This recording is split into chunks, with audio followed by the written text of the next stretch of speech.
Everyone's family around you may look so perfect compared to yours, or at least they look functional, right? The truth is, dysfunction in families is far more common than you think.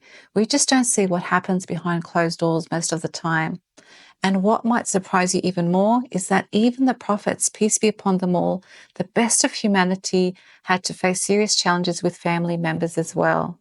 I will give you examples from the lives of the various prophets throughout human history to show that having dysfunctional family doesn't make you unusual, nor does it define your worth or success in life. In fact, the family dynamics that we struggle with today have been present for centuries, even among those chosen by Allah to carry His message. It's easy to think that because someone is righteous, everyone around them will be perfect. But this is far from the truth. Life is a test, and for many of the prophets, their families were a big part of that test. Understanding this can help us not feel overwhelmed or defeated when we face family issues ourselves. Let's take a close look at some examples from the lives of the prophets to show that family dysfunction in many cases is simply part of the test of life. But first, what is a dysfunctional family? What do we mean by it? In dysfunctional families, people might struggle to communicate well, support each other emotionally, or even feel safe and respected. Problems in a dysfunctional family can include frequent arguments, lack of trust, poor boundaries, or even neglect and abuse. It doesn't have to be all of these, but it could be some of these. Let's look at the family dynamics of some of the prophets, and let's start with Yusuf alayhi salam. His is perhaps one of the most famous stories of family betrayal. Despite being loved by his father, Yaqub alayhi salam, Yusuf was betrayed by his own brothers, who were jealous of him and his relationship with their father. They plotted against him, threw him in a well, and left him there to die, or at least to be removed from their life forever. Can you imagine your own siblings doing something like that? Can you imagine the hurt and the pain he would have felt? Prophet Yusuf's father, a prophet of Allah himself, had entrusted Yusuf to his brothers, and this is what they did to him in return. Prophet Yusuf's experience reminds us that even the strongest familial bonds, like those between siblings, can be tested by jealousy and hatred.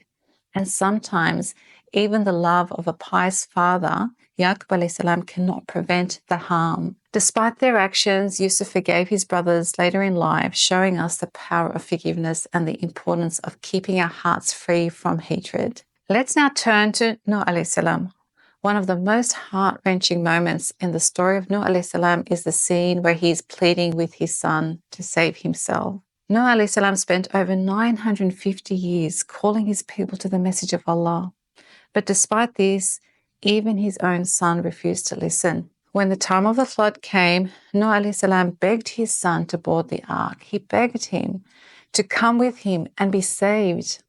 But his son, in an act of defiance, chose to reject his father's plea instead. He climbed a mountain thinking it would save him, but it did not. Nuh alayhi salam's pain and sorrow at losing his own child, despite all of his efforts, is a reminder that sometimes, no matter how hard we try, not everyone in our family will be on the right path. Then there is Ibrahim alayhi salam. Ibrahim alayhi salam's story shows us that family opposition can come from those closest to us. Ibrahim alayhi salam's own father not only rejected his message, but took extreme measure against him. Ibrahim alayhi salam was a dutiful son, but when he began to call his people to the oneness of Allah, his father not only disowned him, but also supported throwing him into a fire as punishment for breaking the idols. Imagine the pain of being not only rejected by your parent, but also having them endorse your death. Yet, despite this, Ibrahim alayhi salam remained steadfast in his belief and trust in Allah. Prophet Lut alayhi salam also experienced family challenges, this time with a spouse. Lut alayhi salam's own wife betrayed him by sharing confidential information with his enemies. Despite being married to a prophet, she didn't support him in his mission. Instead, she went behind his back, disclosing things that Lut alayhi salam wanted to keep private.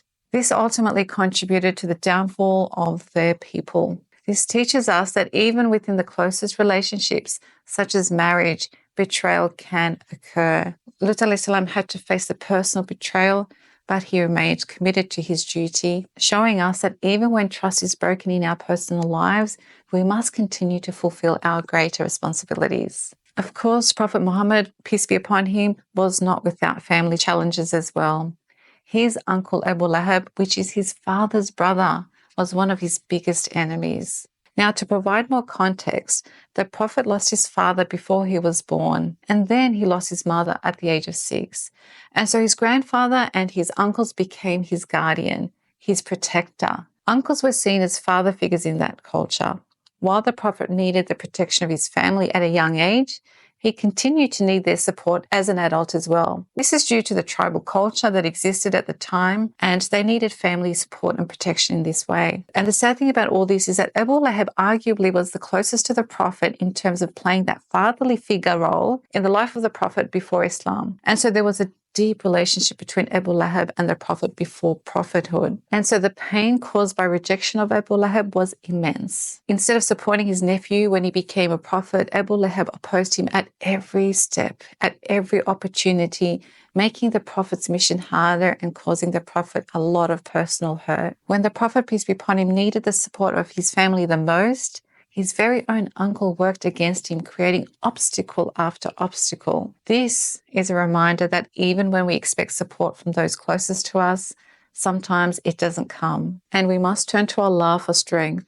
We are reminded in the Quran that these stories are meant for us to reflect upon. They are not just historical events, they are lessons.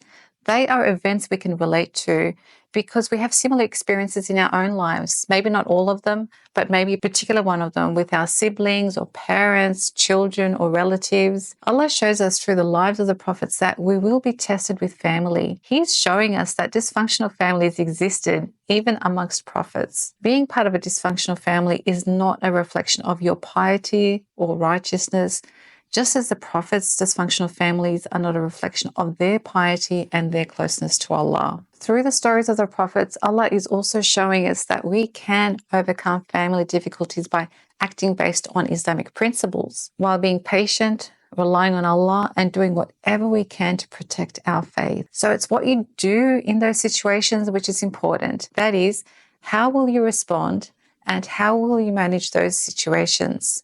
So the next time you feel burdened by family dysfunction, remember that even the prophets went through similar struggles. These tests do not define you, and they are not a measure of your worth. Instead, they are opportunities for you to turn to Allah, seek His guidance, and persevere in your own journey of faith. And remember, it may be the struggles you have with your family, which is your ticket to Jannah.